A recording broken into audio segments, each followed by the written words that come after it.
Aurel dapat kado ulang tahun mewah dari Atta Halilintar. Definisi suami yang memuliakan istri. Aurel Hermansyah baru saja merayakan ulang tahun ke-24 tahun pada 10 Juli 2022 lalu. Ibunda dari Aminah ini pun mendapat kejutan romantis dari suaminya Atta Halilintar. Meski perayaan ulang tahun itu diadakan di rumah, namun pesta kejutan yang diberikan Atta sangat romantis. Kolam renang di rumah mereka dihias dengan balon warna silver serta ungu. Tak hanya memberikan kejutan romantis untuk istrinya, Atta juga memberikan kado spesial untuk Aurel, yaitu tiket liburan ke Italia yang sudah diinginkan oleh Aurel dari sebelum menikah. Bahkan kue ulang tahun Aurel pun dibentuk mirip Colosseum dan menara pisah yang ada di Roma, Italia. Aurel pun kaget dan tak menyangka jika sang suami akan memberikan kado tersebut di hari ulang tahunnya. Tak hanya liburan ke Italia, Atta juga memberikan hadiah barang-barang bermerek pada Aurel, mulai dari tas bermerek, topi, sepatu, dan aksesoris lainnya.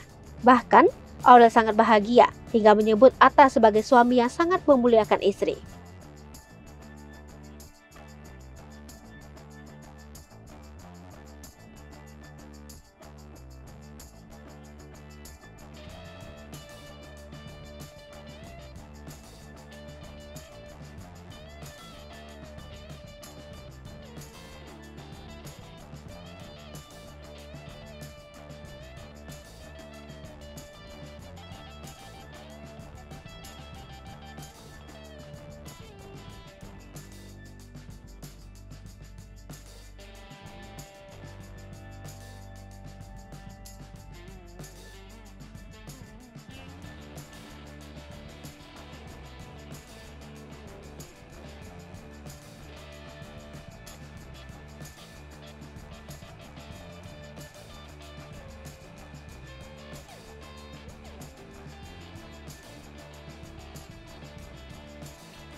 Hai pemirsa Sri Popo TV, jangan lupa komen, like, dan subscribe, serta tonton terus berita-berita terupdate lainnya ya.